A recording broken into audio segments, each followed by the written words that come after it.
In Screwed News, the pristine ocean waters off of Alaska are home to some of the most successful commercial fishing operations in the world. Alaska's seafood industry adds over 78,000 jobs to that state's economy and brings in nearly $6 billion annually. And each year, Americans across the country consume millions of pounds of wild Alaskan salmon and Alaskan king crab, among other things. But Americans' love for Alaskan seafood may soon be in jeopardy. That's because a new study funded by NOAA, the National Oceanic and Atmospheric Administration, has found that the growing acidification of the waters off Alaska seriously threaten that state's fishing industry. The study, published in the journal Progress in Oceanography, argues that not only will Alaska's commercial fishing industry take a hit because of ocean acidification, but also its subsistent fishers, people who rely on local waters for daily meals, will take a hit. If climate change and global warming are allowed to continue unchecked, ocean acidification will increase in Alaska and beyond, threatening marine economies and ecosystems all across the globe.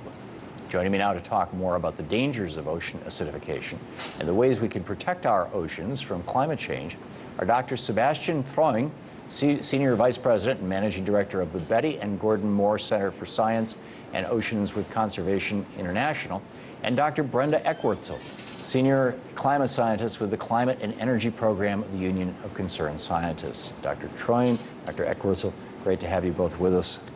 Great to have you back with us. First of all, Dr. Troing, can you define ocean acidification in a way that just the average person could get it? Sure. Ocean acidification is when carbon dioxide, a lot of it, of course, released through human activities, gets absorbed into seawater. And what's happened is that since pre-industrial times, the oceans have become about 30% more affected by ocean acidification because it's absorbed roughly a quarter of all the carbon dioxide that's been released through human activities. And that's a problem because it changes the chemistry of the ocean and it makes some of the ions that are essential for the creatures that build shell less available. And so it makes it more difficult for those creatures to build their shells and to grow. And that's, of course, a big problem for species like oysters and similar species that need those shells to be able to prosper.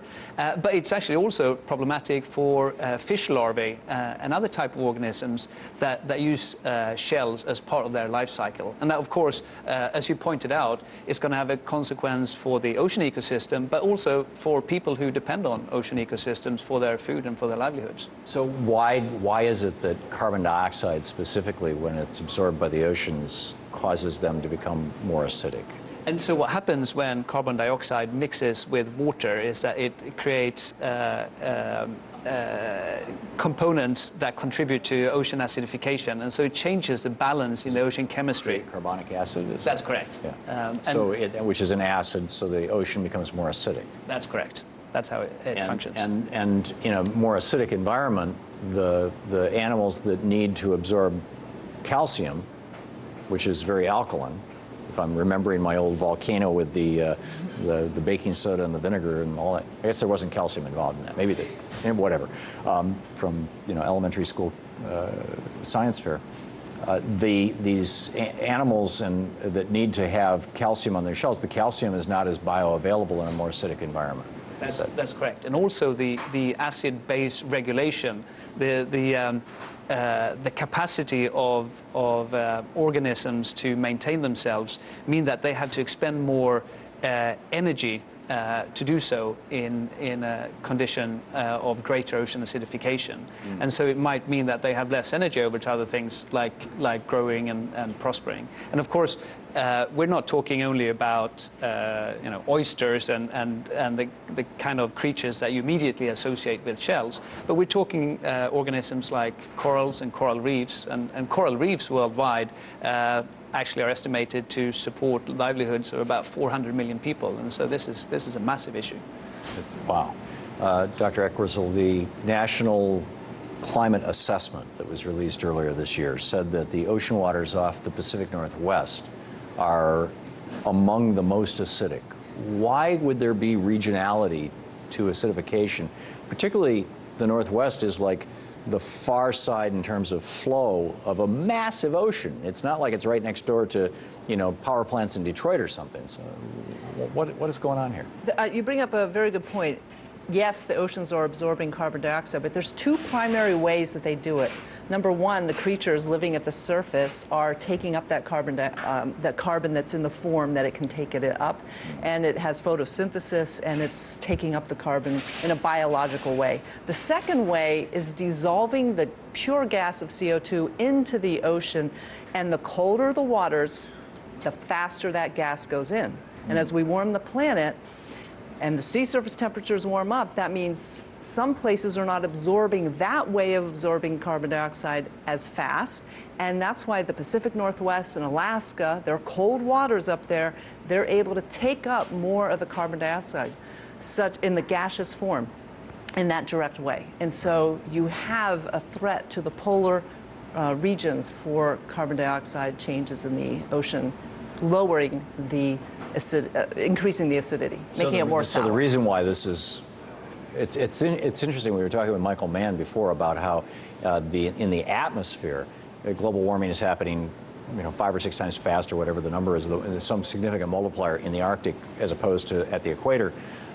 It sounds like it's almost the opposite, only it's the same consequence. In other words, what you're saying is that the reason why this ocean acidification is worse in the Pacific Northwest up around Alaska is because that just happens to be water that's in the way north, as opposed to where people are surfing off the coast of Los Angeles. It's not so much the case. Is that for that direct dissolution of the gas into the ocean? It depends on the temperature, that gradient. And so the Southern Ocean that's cold, the Arctic is cold, the Pacific Northwest waters are cold. That goes in. The second mechanism is what was spoken of before, where the critters are taking up the form of carbon that they most can use to build shells. And so that's a biological method of taking it up. And both are going on, and they're both critical for buffering us from climate change. Right. And Dr. Trong, excuse me, what you described, very eloquently the process by which this is affecting sea life and these animals that rely on calcium and a certain alkalinity or a certain acid-alkaline standard in the water. Can we translate that into something that is a little more reality-based? If this rate of acidification continues to occur at this pace over this many years, this is how many salmon we're going to lose, or this is, is there, do we know there are some concrete examples. I mean, we talk about the Pacific Northwest. There are examples of oyster hatcheries in those areas having mortality of 80% as a result of increased ocean acidification, and some companies having to shift their hatchery productions to other areas like Hawaii to be able to continue their businesses. So some very, very concrete and specific examples.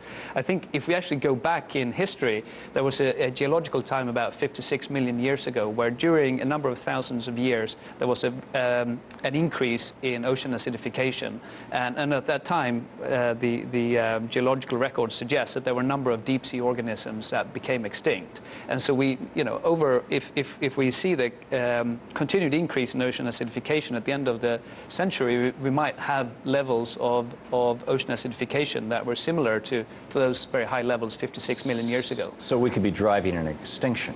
Not just a problem, but an extinction. I think as you have change of this scale, you're going to have species that are winners and you're going to have species that are losers. And it's quite possible that the species that are losing, that we might see local or maybe even regional or global extinctions. Absolutely. Wow. But this is an area that requires more research. Unfortunately, more and more groups are focusing attention to this issue. Dr. Eckwursel, what's your take on what this means for us and how imperative this situation is? The situation is that this change is happening now over just 100 years, is many times faster than the change that took thousands of years in the past where we've had massive extinctions, and sometimes even further in Earth history past, it took millions of years of change and the ocean was able to keep pace. We're not able to keep pace as we're doing these changes so fast. We have not done this type of experiment on the planet. We have not seen an analog at this fast a pace of change. Even with like the massive volcanic eruptions of the Siberian traps that kicked off the Permian mass extinction, the Those took longer with the carbon dioxide changes. They were much higher carbon dioxide levels, but the changes if it took over 100,000 years, the ocean could keep pace. There was massive changes in the ocean. However, species could get through those bottlenecks. This is a very, very rapid change, and the scale is quite alarming. Wow. So could we be looking at human extinction? Is that what you're talking about? Well, we're quite an adaptable species. I don't know if I'd go that far. and there's a lot we can do to avoid what we're talking about. We can slow the pace of change and not let it get as out of control as what we're talking about here. Right. You're taking this? There's a range of things we can do. Obviously, ultimately, we have to reduce the amount of carbon dioxide we put into the atmosphere.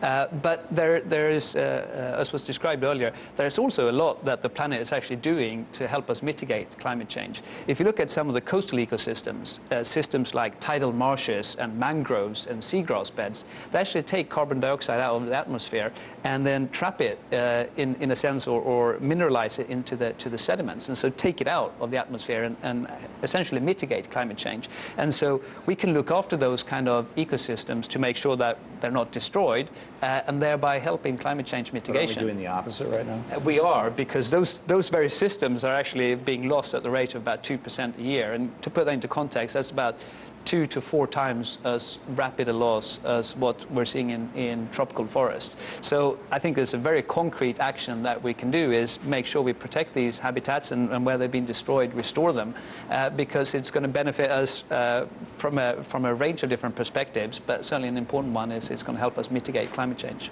Yeah. This is carbon cycling, essentially, carbon sequestration by natural processes. Absolutely. We have to protect the blue carbon, as it's often referred to. These natural systems are very efficient. Some scientists are looking at artificial ways. They're expensive. It's much easier to really preserve the natural systems that were evolved to really be very efficient than we could ever recreate or engineer. I'm hearing a great deal about doing the same thing on land with basically just going back to organic gardening or farming rather, changing our farming practices and sequestering carbon that way. It's remarkable. Thank you both so much for being with us tonight. Thank you. Great having you.